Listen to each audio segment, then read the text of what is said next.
Oh, Neha, sorry, you're on mute. Let me try this again. Hello, good morning, everyone. My name is Neha Oberoi Kangura. I am the CEO and co-founder of South Asians in Sports. We are a network of sports industry professionals who happen to be South Asian or from the South Asian diaspora. Today, we have a really awesome panel, Industry Insights, with 3 panelists from 3 different markets. And we have Samir Bhatla, who will be our moderator and our co-host for today's event. Samir is an MBA candidate at Ryerson University, and he will be taking it away. All for you, Samir. Awesome. Thank you, Neha, and welcome everybody. We're really excited. We've got a great discussion planned. So I'm going to start by just introducing our 3 amazing speakers who come from 3 really unique and amazing markets. Starting off with Serena. So Serena is a strategic brand marketer with 12 plus years of professional experience, developing and managing 360-degree marketing campaigns across a range of traditional and emerging touch points. Her curiosity allows her to cultivate long-term productive relationships with a variety of clients. And as an integrated marketer, she's led Cannes Lions award-winning content campaigns, partnership marketing efforts with CIBC's Run for the Cure, and experiential activation efforts for TELUS. Serena joined the Wasserman consulting team in 2021, where she currently leads client partnership work across Skip the Dishes and Air Canada. Next, we've got Sumathi. Sumathi joined the Milwaukee Bucks as their inaugural Vice President of Business Strategy and Analytics in November 2021. In this capacity, she builds, develops, and leads a forward-thinking business analytics team to harness the power of data, applied analytics, and technology to drive results. Prior to this role, she served in various leadership positions within Marquette University, including the Senior Director of Strategy and Operations for University Relations, Director of Program Management in the Office of the President, and Marquette's Program Manager in the Northwestern Mutual Data Science Institute. Last but not least, Siddharth is Deputy CEO at Sportz Interactive, a sports fan engagement solutions firm in the digital space. SI delivers fan engagement for its clients through data, content, and technology offerings. SI's client roster includes the IOC, FIFA, UEFA, NBA India, Star Sports, Facebook, Microsoft, Amazon, and Hotstar, just to name a few. Prior to his current role, Siddharth worked at DDB Mudra Group, where as part of the group's CEO and MD's office, he set up the sports business with a client roster that included Puma, Premier Futsal, FIFA U17 World Cup India 2017, Twitter, and the Bengal Warriors. So as you can see, 3 absolute powerhouses to get things going here. But to begin the discussion, let's start with Serena here. So you obviously bring a lot of experience from the agency side to your current role at Wasserman, one of the leading sports and entertainment agencies in the world. Can you tell us a little bit about some of the biggest challenges that you and the team have faced recently and how you may have found solutions to tackle them? Absolutely, and good morning, everyone. So really, there's 2 big challenges that come to mind. One of them, I'm sure that we're all really just tired of hearing about, is from the pandemic. But as Wasserman is a live sports and entertainment agency, it's definitely right there at the top from a challenge perspective. And during this time, we really tried hard to find our relevance in the market and what were we doing for our clients, our people. How do we keep our lights on? How do we keep our clients' lights on? How do we ensure talent is still top of mind and not being bored at home getting injured? So that's definitely a really big one. But another one that we're all familiar with is also the massive spotlight that came to DEI over the last couple of years as well. So from us as an agency, we're trying to play the long game here in terms of diversifying our workforce. However, one of the personal challenges that I've felt is to really be compromising on our hiring decisions. And there's several reasons for that. We're trying to super serve our clients in all these different assets. And when they come up to us with a challenge and saying, hey, there's a new project, you must staff this yesterday, we're kind of looking into our pipeline to see who's there, who we've talked to, who we've interacted with. And when 80% of your internal staff is white, predominantly male, those are the networks that we kind of tap into immediately. So there's really that compromise that's been happening internally to find that diverse talent and ensure that's happening while meeting the needs of the business, while serving the clients as well. And how we're kind of uncovering that now is really focusing on our DEI committee. And I do sit as a lead in that internally, but making sure that we're challenging our clients into diversifying their workforce, and that helps us internally as well. Even things like getting them to invest in, different talent like para athletes instead of able-bodied athletes, or not focusing on that one Black NHL player that everyone wants to sponsor because, that seems trendy and relevant right now. So how do we push our agenda internally, but also externally, and really be the champions to make change happen? Awesome. No, I love every bit of that. And I know you and I have talked offline about all the amazing D&I efforts that Wasserman Canada is tackling and really pushing to be a leader in the space. So definitely, I'm sure I speak on behalf of the community when I say that we really appreciate all the efforts for sure. Sumathi, we'll go to you next.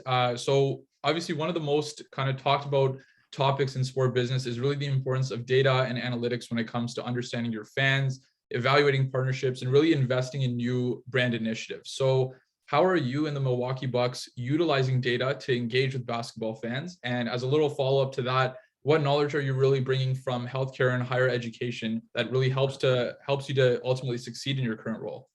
Yeah, great question. Thank you all for having me here today. So I think this is a question we're grappling with continuously at the Bucks. I think when you come off of a season where you've won the national championship in a pandemic, unexpectedly in some ways, just given all the stuff that was happening in the world, and after a 50-year drought, like it's very hard to think about, oh, we have historical data to go back to and then, make a great prediction for what this year is going to look like, right?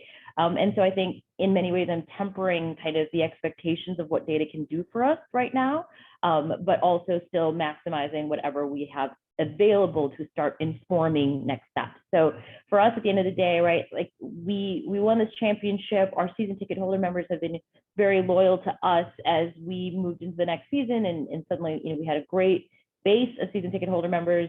How do we continue to protect them, value them, really kind of protect the value of the brand? And so to me, some of the more tactical findings have been just the keen interest in mobile ordering, the keen interest in the Deer District around the Milwaukee Bucks Fiserv Forum. So it's about 30 acres where people showed up from all over the world to kind of hang out there and then watch the game. And as we're going into playoffs and we come off great games like we did yesterday against the Nets, the question is, how do we maximize some of that area and how do we leverage that for monetization? So there's lots of different questions I think we are grappling with. Dynamic pricing in the playoffs now, again, very different environment this season versus last season. So it's a really exciting time to be here. I would say we're figuring it out. We're really kind of getting into the weeds and figuring it out collectively as an organization. For me, I wasn't one of those folks who was like, I've always wanted to work in sports, et cetera. I grew up basketball fan during the Jordan era, loved sports, but wasn't necessarily my like next step. Very dutifully, like most South Asian children, I got my computer science degree and I went into healthcare like I was supposed to, and then just really found like that healthcare experience working in many different parts of the country, as well as some time in higher ed where change management is really tough when you deal with tenured faculty. I think those things have really brought me here where I'm able to manage different cultures somewhat easily than most, because I've been a little seasoned with that, but also just really understanding change management and that we have to kind of create a case for anybody to want to change. And my understanding is analytics is relatively new in the sports revenue area. And that's interesting to me because I've been around it for so long, but how do I come in here and not shove it down people's throats, but really kind of build a case for how it could meet them where they're at and then move forward? No, that's great. And seems like you definitely bring, there's something to be said about the holistic and comprehensive background, kind of dabbling in a couple of different worlds and bringing that. And congratulations on the championship, but just know that Toronto's coming after you guys. So we'll catch you in the playoffs for sure. Siddharth, let's go to you now. So obviously your company Sportz Interactive works with some of the most top tier and globally recognized clients, including FIFA, Fox Sports, and Google. So how have you and your team been able to amass such an esteemed client roster? And as a follow-up to that, what is it that the global sports organizations really need to understand about the Indian fan and the Indian market as a whole? Thanks for that question, Samir. And once again, good morning, good afternoon, good evening to folks from all over the world. I can see a few familiar names in the audience as well. So look, if I have to talk to you about Sportz Interactive, what drives us and what brings us to work every day is our vision to revolutionize the sports fan experience. We all are sports fans who come to work to make life better for people like us. Sumathi mentioned that she never really wanted to consciously look for something in sport, but I've consciously looked and failed multiple times before I landed this. So I'm a failed sports person. I'm a failed sports journalist, failed sports media person, and somehow managed to get lucky when it came to sports marketing and sports fan engagement. The third time lucky, I guess.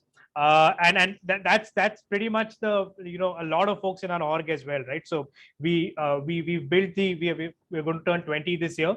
We have close to 500 players in our organization, and I purposely say players because no one's an employee in the org. Everyone's a player. You play on Team SI. Sport is an integral part of our culture and everything that we do. And I think the way we've evolved as an organization over 20 years is anticipating what sports fans needs will be, and therefore building capabilities in the org for that, right? So when we started, we were primarily a sports data company. This was in 2002, where we would license sports data across multiple different sports. This was just early days for the internet in India. That was probably what kept us busy for the first 3 to 4 years. But then with internet consumption picking up, we added a technology stack over and above all the data that we had.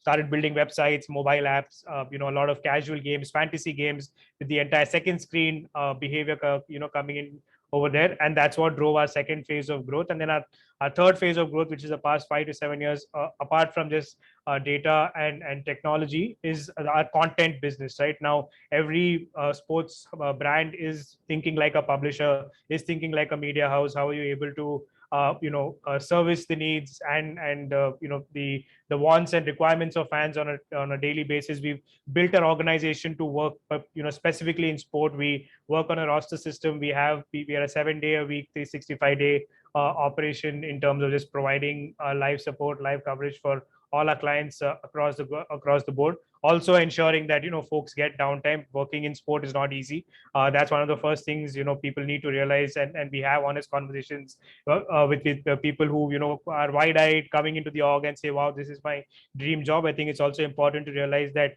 sport is slightly different compared to the other categories. The maximum work happens when the rest of the world is on a holiday, right? Public holidays, weekends, Absolutely. Long weekends is when you're expected to really be there, because that's when all major sporting events happen. So we've built our organization on the back of this culture. The kind of people that we hire, the kind of folks that we bring on board, help us go out and bring on board some of the clients that you mentioned, right? And when we go out and meet clients, we also, I think it's visible to them, the passion that we bring to the table. And I think one of the things that's really helped us is we're very clear on what we don't want to do, right? We don't do anything outside of sport. And that's something a lot of our clients also appreciate, because a few of them have interests outside of sport, and they've come to us and said, hey, why don't you take over this part of our business? And we say, look, it's not sport, so we'll pass on this, but appreciate it, right? So I think that honesty and transparency and clarity, more importantly, also just translates to folks down the line, and that's played a key part in helping us get to where we are today. Amazing. No, and it sounds like just from that alone, sounds like you folks have a really great culture over at the organization, and that's something that you're really prioritizing. And I think it's extremely important, especially as more of these organizations start to develop themselves and establish themselves in the Indian market. I can also relate as a failed MBA player myself. So I mean, eventually you get to the point where you stop growing and you got to start focusing on school and work and everything. So I get where you're coming from. I think that's a perfect segue actually to the next question, which is going to be the same question for everyone and kind of has to do with the current state of the industry. So maybe with this one, we'll work our way backwards. So Siddharth, I'll come right back to you if that's good with you. But the question here is, how would you describe the current state of the sports industry in your respective market? I had this running joke until, say, probably 2 or 3 years ago, where I was hearing for a decade that sports is a sunrise industry in India, right? I mean, every year I just kept hearing the same thing, that sports is a sunrise industry, and it was primarily driven by one sport, which is cricket. But I think what is good to see, and probably has gotten a little delayed because of the pandemic, was a multi-sport culture coming into India. And what do I mean by that is cricket is no longer the only sport that, is a part of public consciousness. There's kabaddi, there's football, there's hockey. And if you just see what happened around the Olympics, right, in Tokyo 2020, India was one of the biggest markets in terms of digital consumption for the IOC. And that's it's also partly to do with the number of people we have online from India. But the fact that those many number of people were actually interested in what's going on in the Olympics, interested in what Indian athletes are doing, shows that there's an appetite to go beyond just cricket, right? So I think that's a positive change that I'm seeing. But I think we're still probably 5 to 10 years away where we actually have that sporting culture, or at least, and when I say sporting culture is when parents can tell their kids, hey, it's fine, go and play that regional cricket trial, and don't worry about your unit exam, your unit tests, or the exams you have coming up. I think we're still 5 to 10 years away from something like that happening, but we are moving in that direction, right? When I grew up and when some of my peers grew up, we never had that freedom, and we also wouldn't dare to think that way, right? But I'm seeing a lot of that changing, and that in general just bodes well for the sports industry over here. So overall positive outlook. Things have changed over the past 5 to 7 years, and just hoping to build on that momentum. Yeah, love that. And I think that's something that I'm extremely passionate about as well. I was fortunate that my parents, we talked about medicine, law, engineering here and there, but I mean, at the end of the day, they were supportive of the journey. So I'm grateful for that. Sumathi, obviously the US, everyone knows, is a beast, but yeah, would love for you to shed some light on the market over there too. Yeah, and I should say I'm probably more eager to hear what my fellow panelists are saying, since they've been in this industry a lot longer and have a wider breadth and reach. So I won't overstep kind of my knowledge base here. So, I'll talk about it from actually an American fan perspective. I think sports has the potential to create such culture change in this country in no other way that any other industry has. And like we see it with Colin Kaepernick, we see it with all the DE&I initiatives. I mean, it is a fascinating world of how, having been in healthcare and in higher ed, where I was like, oh, this is going to really affect change in the world. Like, actually, no, people take a knee, like the Bucks take a knee during the bubble, and it changes things, right? So I think that's been kind of the coolest part of being in an industry that is leading and is visible and is active. Has been really cool. I would say in the realm of the 4 months that I've been here, I've heard so much more about just technology and how to scale our access for our fans and kind of create an experience that's much more multidimensional, right? Like there's NFT, there's blockchain, there's metaverse. I feel like the conversation has kind of jumped the shark in my time here, where it started with like, let's talk about ticketing, to now being like, what does this look like? And it's a realm of a world like, again, I've never been in, so I'm trying to kind of quickly come up to speed. But I'll just speak from the sports industry at the Bucks, like this organization in particular. I'll say I feel it's going from like a very startup culture to a scaled company, and I think maybe that is something that people who work on some of the teams might feel, or perhaps you're already a company that has scaled up. But I feel that push and tug of, having worked in larger corporations, you see this company say, oh, okay, we have the basic infrastructure set up. How do we now take this next level? And I think that's been a really cool part to be a part of that. So I'm curious to hear what Serena says about Canada, more so than what I've been sharing about the United States. So yeah, Serena, over to you. Perfect segue.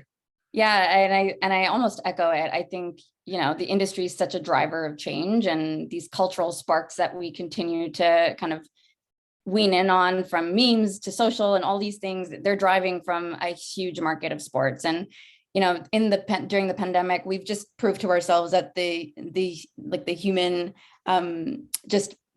beings are extremely adaptable to things, and we just adapt to whatever's getting thrown at us. So sporting events will continue to go on with or without people in the stands, because it is such a big component of daily life, and people just advocate for it. The show must go on.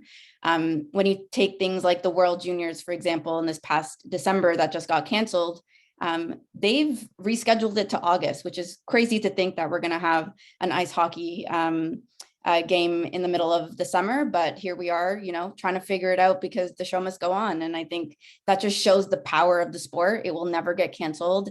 Cancel culture, for example, will never apply to sports, maybe certain people, but not the industry generally. And I think even technology, part of having streaming devices like Netflix and Crave and all these things, are putting out all of these documentaries about sports. Like I've become a huge F1 fan, for example, just watching Drive to Survive. And I think a lot of people on this call can probably relate to that, because just watching the intensity of it, you can kind of join in as an early fan, a late fan, and even a fan now. But the excitement around the industry just kind of pulls you into all these different directions, and things are really picking up. And I don't think that's going to slow down. Yeah, and I couldn't have said it better myself. And I think, yeah, I'm sure at least 80% of the attendees here are hooked on Drive to Survive. I know I am too. And everyone I knew was saying, oh, you got to watch this series. I knew a couple of the drivers, a couple of the companies, but I mean, yeah, it's a great series. And I mean, they've seen like insane viewership, and I'm sure the upcoming season is just going to continue to do so. So yeah, no, love the little tidbits there. I think that leads us perfectly now into the kind of next segment, which is more about just like being South Asian in sports, which is really something that we wanted to get into. So this question is another one for everyone. And Serena, we'll start back with you if that's all good. But basically wondering, so we've often seen kind of our shared background and really culture as more of a deficit in the world of sports. So can you tell us how you view your South Asian background as an asset in your industry, and how we can continue to really change the narrative for the next generation of South Asian sports professionals? Yeah, so two things there. I think one is, even though we don't merely see ourselves on TV, playing the sports, but we're all fans of the sport, and that's a huge market. There's a lot of us in the world. And I think when you flip the kind of story, that perspective, we kind of come from a background to really target that target audience and ensure that we're speaking the relevant messaging and things that resonate, and we're not kind of overstepping our grounds in that way. So I think we're not seeing ourselves, but we're definitely participating on the other end. And I think that's huge. From folks that are trying to get into the industry, I think, you just gotta, because we're already growing up with it, and now it's just becoming more and more ingrained in our daily lives. I think there's opportunity to drive that agenda forward. And I think we're already seeing so many folks kind of come up in the industry. There's now opportunities in just the education system that just specifically focus on sports. And Samir, you're probably really familiar with that, with your background, but you're just seeing a lot of more potential and opportunities, so that if my dad does not have a box ticket or a box at a hockey game, like some of my counterparts have, I still have the opportunity to kind of build my network and build that education to get into the industry. So I think those traditional mentalities of how do you get into the industry professionally have changed, and the opportunities have just grown. And even just seeing the number of people joining here, there's so much appetite to just learning about it, and people are just curious naturally, which I think maybe 10 years ago didn't really exist. Exactly. I think there's a change from like an infrastructure standpoint, from a mindset standpoint. I think we're starting to see evolution in terms of like academic programs and offerings too, like you touched on, and something that I'm really familiar with and I'm passionate about too. So yeah, definitely appreciate that. Sumathi, let's go to you next. Yeah, I don't know that I have much beyond that. I would say same thing. I think we are a large demographic, generally on the upper side of income and kind of capacity to purchase. And so I think to kind of not understand the South Asian diaspora and like that customer base is a myth for companies and organizations and industry if they're not focusing and paying attention to it. I think that they're, from that perspective, like my South Asian background, I don't want to speak for all, but like for me particularly, I would say it's being able to speak up a little bit more, that where the Bucks probably, and I'd say probably Milwaukee in general, right? Like hadn't necessarily thought about anybody else's experience outside of, the very large demographics, right? Like oftentimes I hear about when we talk about the cultural specifics, it's white Americans, Black Americans, Hispanic Americans. And it's kind of like, there's a whole bunch of us out here that you're not paying attention to. And so my kind of takeaway for the last 2 to 3 years has been just to be like, and Asians, like, and a whole other subcontinent, right? Like, I'll tell you a simple thing. Somebody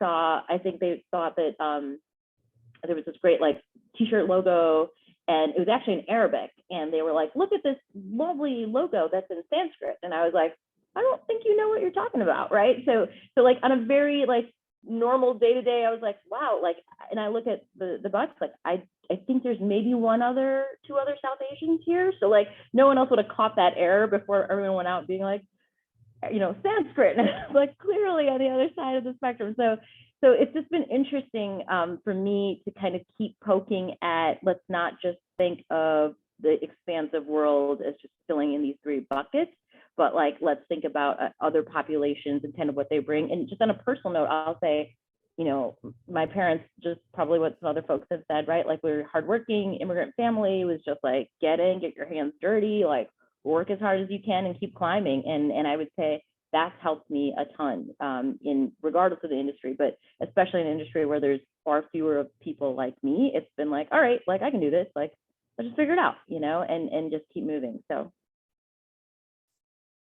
for sure. No, and I think that's the thing. It all comes down to an opportunity. I think once you get that opportunity and you get the chance to really showcase your skills, because I think as South Asians, obviously we know everyone is well aware of what we bring to the table, and I think that's there's a reason why a lot of us are doctors, lawyers, engineers, etc.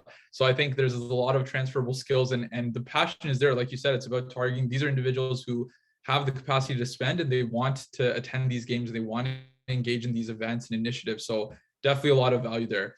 Siddharth, let's wrap up on this one with you.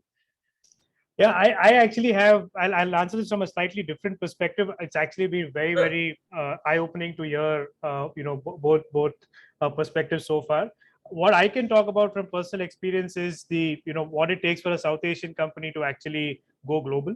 I mean, we are obviously Indian, headquartered in India for most of our 20-year journey. For the first 15 years, primarily a lot of Indian clients, but now about, call it 35 to 40% of our revenue is actually from international clients. And that journey of, building an Indian company that's serving sports fans across the globe has come with its fair share of learnings, right? I think first and foremost, the India story has helped us. I think, a developing economy, a lot of good tech talent. We've already that kind of worked in our favor. And I think at organization levels also, when we work with some of the big names in Europe at least, what helps is there are a few South Asians there as well, right? So it's Right. not like you're talking only to folks who are from that market. That helps as well. That instant connect, just helps in building a good rapport, get a foot in the door, build a long-term relationship. And I think to Sumathi's point, that South Asian culture of, just put your head down, to put in the hard yards and results will follow, is once we get an opportunity and we actually start working with some of these global names, our work then takes it from there, right? I think our passion, our commitment, and just how we strive to make to deliver best-in-class fan engagement solutions for them is what holds us in good stead compared to a lot of the other, a lot of our other esteemed competitors who are not necessarily South Asian. So I don't have too much of a perspective in North America. My work hasn't really, let me do that. But like I said, I wanted to answer it differently from a perspective of a South Asian company trying to go global. No, and I think that's a very interesting perspective, and I think that it's really on brand and on theme for this event. I mean, we wanted to highlight like three very different markets and three very different individuals. So really love all the insights you guys have been providing so far. Definitely, I'm learning a ton through this conversation too. So next, this next one is for both Serena and Sumathi. So you're probably tired of this question, and it's probably come up a lot. But I mean, in light of recent events, what do you think needs to happen so that female sports professionals can get the kind of respect and acknowledgement that they deserve for their work? And kind of as a supporting question to that, how has the South Asian community supported you and your career thus far? So I don't know if either one of you has a preference to go first, and then we'll go to the other one. I can jump in. Perfect. So I think it's important to kind of just backtrack a second too, and even when we interview male counterparts, they're like, we're big sports fans and this is my favorite team. And there's a lot of this like energy around just fandom. And Right. when you interview females, on the other hand, by large, you don't have that same kind of fandom mentality. And I think that goes back to childhood. So in recent kind of data studies, they've shown that when you get to the age of 10 as a female, you significantly drop off playing sports. So that really contributes to a lot of it, right? And that's why you don't see all of us kind of going and wearing jerseys and talking about all these sport events and talk about it in our interviews. So I think that's something really to kind of highlight, that it starts at a young age. It's not something that we choose not to invest our time in. It's just naturally, that's just the trajectory that we've kind of grown up in, at least I have. Sports was not a big thing in my household. Mine is cricket, which, in the Canadian market is not really big as of yet. So when I tell my dad I'm going to a Raptors game, he just doesn't understand. So I think something to keep in mind, that as we're growing up, there's just not many of us kind of invested in it, and something to keep in mind as we, be role models for the younger generation, of encouraging women and girls to continue on that path and continue on their passion for just playing sports and playing team sports. I think generally, though, has the South Asian community supported me? I think it's been challenging, not going to lie. I can't say that there's someone that I've looked up to, someone in my career that I've kind of used as a mentor to guide me. I think it's just something that I've naturally fallen into, and just been really, I guess, lucky falling into really great sporting industries. And even at WAS, it's been an environment that there's not many people that look at me. So I think now, with what we have and what we can look up to from a mentorship perspective, we have to really do the work ourselves to find those people and gravitate towards, because there's not that many of us out there. And I think that's sad, and hopefully panels like this will really help the younger generation of females specifically to look at, people like Sumathi and us and myself, to just see like, okay, there are South Asian females in the professional, in the industry, and that we can be professionals and kind of drive our career in that light in a male dominated environment. Yeah, no, and I mean, a thing that really popped out from that is the importance of mentorship, and kind of finding that one person or that handful of individuals who are going to invest in you, like from a personal and professional standpoint. Something I'm very passionate about as well. And some of my friends and mentors are here today in this event. And I mean, I think credit goes to Neha here for really building this thing from the ground up and providing a platform for South Asian professionals to really thrive and to excel. And I mean, like you couldn't have said it better. This is the types of things that we need. We need more events like this, more panels. Hopefully in the future, like we'll all be gathered somewhere in person together and having mixers like this, but because they're extremely important for younger students. And even I found even individuals coming from India who are coming to Canada or the US to pursue educational opportunities or just opportunities in the sports industry, by seeing you two in your positions and other accomplished South Asian women in the industry, it's an inspiration for them for sure. Sumathi, anything to add there? Yeah, I will say a few things. I would say one, you asked how can we get people to appreciate kind of the work that we're bringing as females. I would say be a domain expert through and through. Like, does not matter. Do the work. I think if you're a domain expert, you will be able to come into a room and with your confidence, obviously, be able to share that, you can do this. And so to me, like, that has been a striving mechanism for me, regardless of the industry. It's like, all right, like, you can find many reasons not to hire me, but like, it won't be because I don't know what I'm talking about. And so that's been critical for me. And alongside of that is communication. Like, you can't tell your story, like, no one's going to know. And so it doesn't matter if you're a white male and can't tell your story, or if you're a brown woman and can't tell your story. So there's some stuff here that I think is critical regardless. I would say I piggyback off of a lot of what Samir and Serena have said, right? Like, it's the mentorship, but I'd really say sponsorship. I think there is something to be said for finding a sponsor who will go out there and fight for you and will put you up for big things. I got really lucky at Marquette 4 months in. I was working for a team. I gave a random presentation where the president was out there, and he was like, come work for me. And like, since that moment, like in Milwaukee, he puts me out for everything he can think about. And like, that's changed my trajectory. Like, that's changed why the Bucks took a second look at me, because they wouldn't have otherwise, right? So there is something to be said by finding some sponsorships and maybe even being really strategic, like find that white male sponsor. Maybe that's a very unpopular way to think about it, but it's the reality of the world. And if that's where we're going, consider some of those relationships that maybe in the past might have felt a little uncomfortable, but push into them and really get to know people. Because I think there are more people who want to help than don't. And I would say same thing. I think when I got this role, I was like, oh my gosh, like, who do I talk to?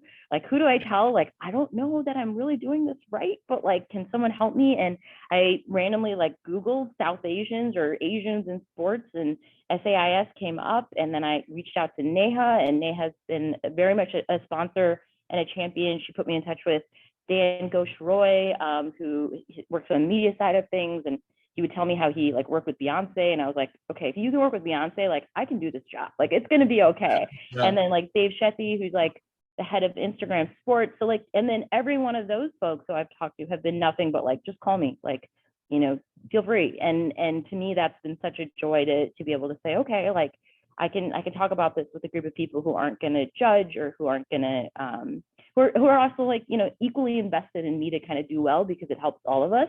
And so it's been really great to kind of have an opportunity, hopefully, to be in that realm. And like you said, meet you all sometime in person would be really good, because I think there's a lot to be gained by our shared collective experience. Yeah, for sure. Maybe you can fly us out to Milwaukee for some courtside seats. Sure. No awesome. Pressure, but sure. Awesome. Sounds good. We'll hold you to it. But Siddharth, kind of going off of that theme for yourself, obviously as a male in the industry, can you speak about kind of the importance of allyship and really being an ally for the women who are coming up in the industry, and especially now women in India who are potentially seeing this more as a viable career path that they can actually pursue? Yeah, thanks for that, Samir. Look, I think, you know, my take on this is actions need to speak louder than words. We can do as much lip service on this topic as we can. And I think today's discussion is a perfect example of that action happening, right? For the first time in a very long time, I'm not on a manel, right? Which is just extremely refreshing to see. In fact, sometimes I avoid being on them because I just feel it's not right.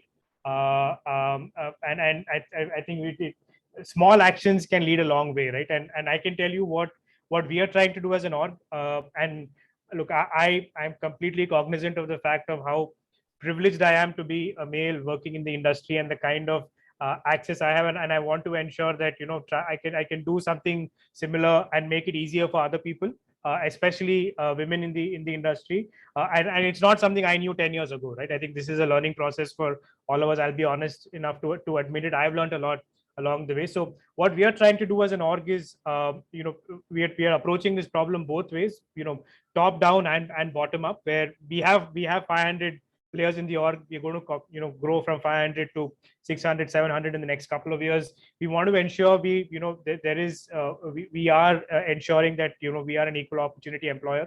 One of the things that we do is we have this top talent management program, where some of the brightest talents, doesn't matter whether you're fresh out of college or whether you're, you know, 10 years into the industry, but if you're good and we feel, you know, you're in the top, you know, 5% of the org, you have an opportunity to work directly with the management, get FaceTime, you know, get FaceTime with us, have, you know, career fast track opportunities, work on projects you couldn't get to work otherwise.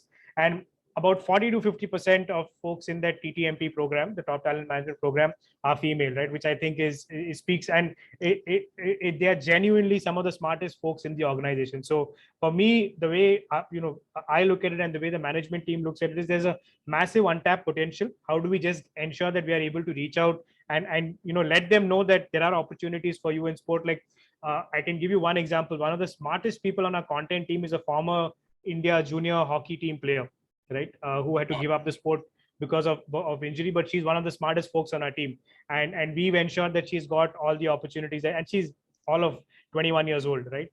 And she's one of the smartest people I've met. I've learned a lot from her in my interactions with her. So I look forward to many more such opportunities, and I think the only way to do this is through actions, right? We can sit and talk about it for how much of a time, you know, we want, but it needs to translate into action and tangible outcome and results. For sure. No, and I love that piece about kind of the accountability and really holding individuals to the promises they're making. I mean, we've seen through COVID and kind of coming out of the social impact movements over the last 2 years, a lot of companies and organizations have made commitments, and now the consumer and the audience and the fans out there they're holding them accountable, and they're making sure, like, okay, if you're saying you're going to have X amount of women in the front office or X amount of women on your board, then like let's actually see the results and let's see the numbers to show for it. So it's great. No, great to hear that. And I love the piece about really surrounding yourself with people who are smarter than you. Some of my mentors in the industry are a lot of them are women, and I mean they're obviously much smarter than me, and I learn from them every single day. And I think there's a lot of value in that, and it's really important to surround yourself with those people. So I know we're getting close to our Q&A here, so I think we'll wrap up on just one final question, I guess, in terms of any general advice you guys would give for a young South Asian professional who is maybe pivoting from another industry into sports or just finding their footing in sports. Any general advice you would have for individuals in the audience here or in the kind of greater population at large? Siddharth, let's start with you here. Okay, I think, look, we might have touched upon it in some of the other points you spoke about, but it's extremely easy to make connects through, especially a forum like this. LinkedIn is another way. If you're getting that first foot in the door is the most critical part, and that's where you're going to spend about, call it 50 to 60% of your effort. And look, if you're prepared enough and you know what you're talking about, I think there are enough opportunities for folks in this industry, right? If you ask me, I think there's a supply side issue as well sometimes, just in terms of the kind of talent we're looking for. And if you have the right fit, if you're prepared for it, once you get the right connect, I think it should be smooth sailing from there. So don't get disheartened if the first 2 or 3 connects don't work out. I remember sending 100 cold emails, getting 3 responses, and all of them being rejects or saying, thanks, but reach out later. It's absolutely fine. Now, when I look back at it, in hindsight, I can tell you it was a learning experience. But at that point in time, I obviously was pretty bummed out. But don't worry, I think these things will end up working out over time. So just keep at it is all I'd say, and I think that's an inherent trait that we seem to have anyway. So absolutely. Sumathi?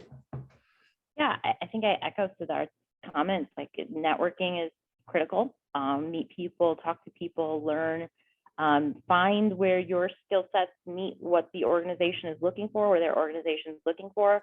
Translate that into a pitch, right? Like, show the win-win that if I can come there, I can help you, and you will also be helping me. But I would say, I didn't come into this with a glamorized view of what this was. It was kind of like, okay, this is the next role, and see how it goes. I'm really excited about it. And I think there is some level of healthy detachment that can also come with this work, right? To say, hey, I really want to do this, but it's not going to define you, but try again. If it doesn't happen right away, like, take some other paths. Like, they will all lead you eventually where you need to land. And I would say a career is a marathon. So if sports is in that marathon, like, it will happen. Absolutely. Serena, last but not least. I honestly echo everything. Networking is, the number one thing you need to focus on, period. And there's a reason why all 3 of us have said that. So definitely, if there's one thing you take away, it's network. And I think just to add on to that is be direct when you do network with people. Tell them exactly what you're looking for. You don't get what you don't ask for in this life. It's the same thing with this career. Just be direct, tell people what you're looking for, and those connections will, if they can't help you, they'll connect you to someone else that can. So unless you have your story really crystal clear, people can't help you. So just be prepared to share your story, like Sumathi said, and be absolutely crystal on what that ask is and where you're trying to go, so that people can help you get there. For sure. No, love it. Love every single piece of info in there. And Serena, Sumathi, Siddharth, thank you guys so much. This was an amazing discussion. I mean, I feel refreshed and empowered coming out of this. I'm sure the audience does as well. And I'm sure they've also got some questions of their own. So Rahul on our team has been helping us to kind of filter our questions. So I think if anybody has a question they'd like to ask it live, feel free to use the raise hand function, and we'll bring you up here to ask the questions to the speaker. So why don't we put that out there and see if we've got any hands as of yet.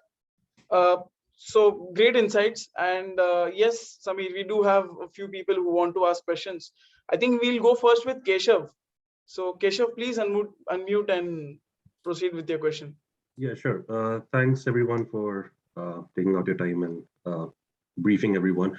I am actually a PhD student here in Fox School of Business at Philadelphia. I'm doing sports business. What I research is basically gamification, and that's what I wanted to understand in the industry. It's technologies like entering sports industry at a very rapid rate. And as we talked about NFT, gamification is something that has started seeping in somewhere around 2015. So in your specific domains, where do you really see gamification fitting in, and what do you see the future trajectory of gamification in the sport industry? I mean, the question is for everyone, so anyone can just go ahead.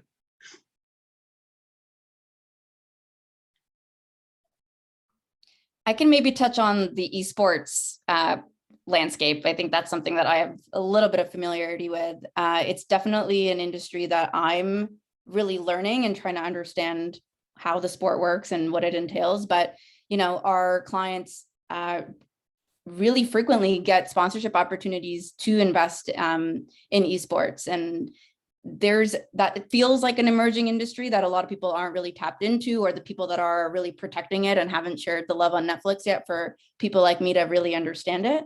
But I think it's definitely an industry that is growing, and sponsors and brands are gravitating towards. So it's something that I'm curious about. It's not something that is, you know, an everyday topic that comes up, but brands seem to be gravitating towards it as there seems to be value for consumers. So excited personally to see where it lands, but not something that I'm super familiar with yet.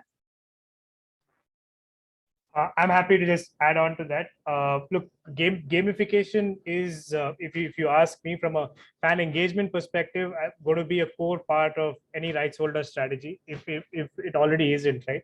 And gamification is a very broad term. I think there are different aspects to it that you need to be aware of, and just how gamification has evolved over time is this something that you know, will, if you look back at the past, you'll have a sense of you know, the future and in what direction it's headed. But purely from a business perspective, I think the biggest opportunity for that gamification offers is for rights holders to actually go direct to fan. Right now, a lot of the you know, business models are focused on sponsors coming and paying tens or hundreds of millions of dollars. But when you have gamification and essentially a product or a platform that can reach tens of millions of fans who are willing to pay for it, I think that's probably the next way to unlock business value, and that's the way I'd look at it from a you know, if I were running a P&L and had a revenue target, I'd put a substantial amount of my bets on gamification to help me you know, achieve some of those numbers. So that's just my perspective on it.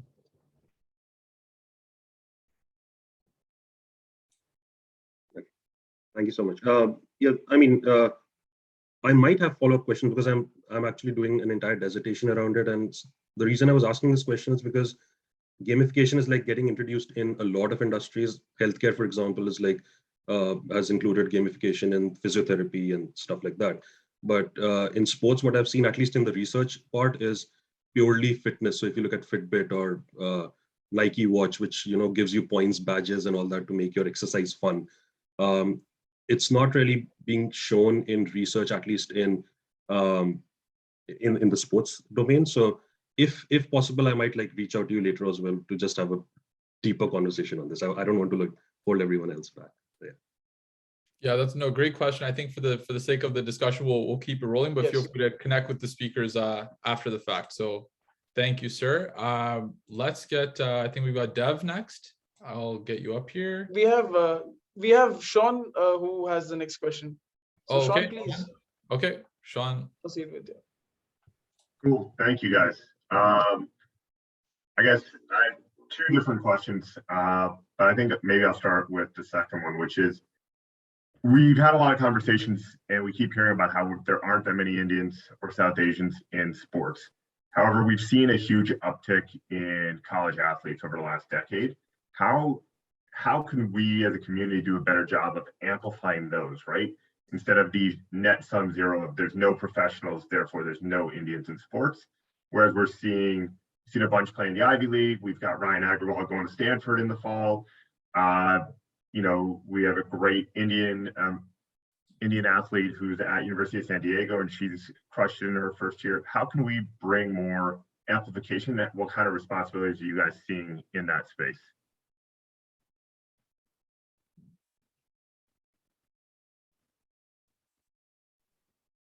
I mean, I would say this is probably a little outside my realm, and I'd be curious again from Serena's perspective as someone who, and Siddharth actually both more in realms of where they can amplify specific people and players. I would say it's also incumbent upon all of us as a population, right, as a community, to kind of figure out how to keep amplifying them and work with them. And I think, again, like anybody who's starting new in this, right, like Neha, I know is a professional athlete, probably even fewer South Asians at that point. So I think there's plenty of opportunity. I think it's about getting to the right people in some of these leagues and organizations to do that. I don't have much background, but I'd be curious again, Serena or Siddharth, if you do.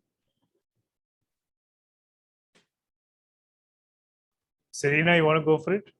Sure. Yeah. I think from a talent perspective, which is a specific that Wasserman does as a service, I think it's all about exposure, right? It's similar to us breaking into the industry. We need to just get to the right people at the right time and continue trying. And then I think it's the same strategy. How do people bring their talent, the talent forward to the people that are actually managing it to get the maximum exposure possible? It's all about getting that exposure out to the right person, and ultimately then it takes off. But you got to keep trying, I think, until you get there, unfortunately.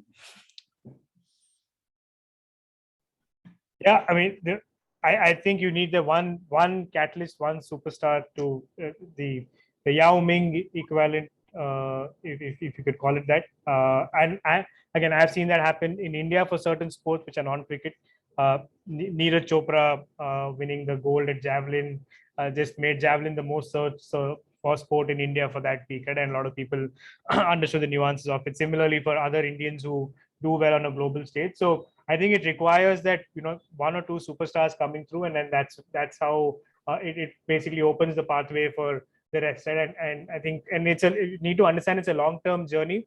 And again, Indian badminton is an example. If I could, from a world-class athlete perspective, 80s we probably had just one player who was a world beater, won the All England Open in 1980. 2001, after 21 years, there was another person who won it, and that person, Pulela Gopichand, went on to set up an academy. He's now one of the best badminton coaches in the world, and which is why now you actually see a lot of Indian badminton talent being able to take on the best in the world and compete with with the Chinese, Danish, and the Indonesian. So it requires A, that catalyst, and B, that long-term vision to be able to make that happen. I think as long as people are in it, with their heart in the right place, there's no reason why it shouldn't happen. Awesome. Thank you, Sean. Appreciate it. Rahul, who do we have next? So we have Ritu with our next question. Please go ahead, Ritu. Thank you. First of all, I would like to thank everyone for being here. This has been such a great conversation. My question is, I have two questions. So the first one is to Sumathi. I know that you said that you did have like a computer science degree going into data, and that has obviously helped you tremendously. But for someone without, that much of a technical experience, I've sort of done a degree in analytics, but again, it's very basic, right? So for someone without that experience and who is interested in data because decisions are being made, leveraging that all the time. So what is that advice that you might have for someone like this? Yeah, I think at the end of the day, two things. One, technical skills like coding and all of that stuff, it can all be taught. And if you're interviewing and someone says no to that, don't work there. Like they don't understand it, right? So to me, it's easy enough. Like I Google code all the time. I'm like, I don't know how to do this. Like let me Google that and figure out how to write the SQL code. So like that should not be an impediment. I would say at the end of the day, like I'm looking to hire unicorns, and unicorns in this field are three things. One, they have the capacity to understand data and analytics and do that, kind of fully appreciate it. Two, they can communicate. They're able to take something really broad and complex and being able to share it. And then three, they can build relationships because nobody climbs alone. So like we're gonna have to figure out how to work with other people. So that unicorn is that trifecta, that Venn diagram in the middle of you understand data, you can communicate the story, and you know how to build relationships, and you'll be fine. And just know that if you're hungry and eager, like you'll figure out the coding part. So that should never stop you from keeping pushing in this realm. Yeah, thank you. That actually helps because it's just there's so many people who speak a lot just about code and the very detailed analytics behind. I mean, what I know is just from the Google Analytics or all the reports that I'm reading. I just don't know how they do that. So I just wanted to know that. Thank you. And the second question is for everyone, and this is sort of like a personal one. I just love how each and every one of you is so confident in what you speak and what you believe. I was just sort of wondering, how you built that in all these years of how many years, that you've been working. So I would love to know that. It's for everyone. Tough one. I don't know how to answer it. I think it comes with time. For me personally, it's experience. Just because I'm confident, I'm appearing confident now doesn't mean I've been like that always. I'll continue to be that way. I do have my off days as well. There are days when I feel like I could have handled something better. I should have said something at a certain point in time when I shouldn't have. I think it's just be self-aware. Know what your know what your blind spots are.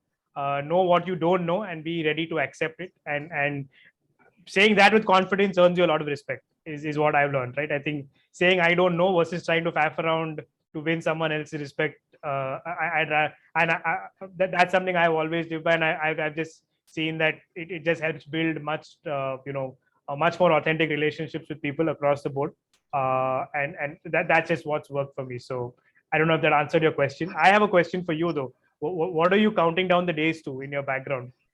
I just have a whole calendar.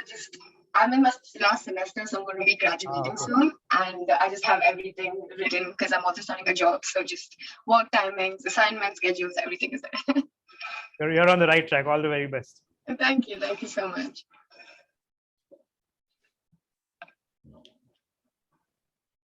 Okay, I think thank you, Ritu. Appreciate it. I think we'll get Neha back up here, and I thank you everyone for the questions. Neha, maybe if you wanna wrap us up. Yes, thank you to all the panelists. That was really insightful. I tweeted out a bunch of little tidbits while you were talking. I think those of us who couldn't join will really enjoy that. I also just wanted to say, as a female, it was really special for me to see a ratio of 2 to 1 the other way for a panel in sports business and with South Asians. So just congratulations to us as a community for, finally getting to a point where we could have something like this. It means a lot to me to see that, and I'm sure to the other women who are also watching. So thank you to the panelists. Thank you to our members for always being so enthusiastic about what we bring to you. I think, whenever we do, we really try to make it useful and meaningful. Your feedback is always welcome. It really helps us to build better programming. And, if you have found value in this network, take a minute, become a patron. Any little amount really helps us to sustain this and potentially grow it so it's bigger and stronger. And as you heard from the panelists, networking is so important. It's really vital for this career path, particularly this industry. And so we want to continue to keep this alive and growing.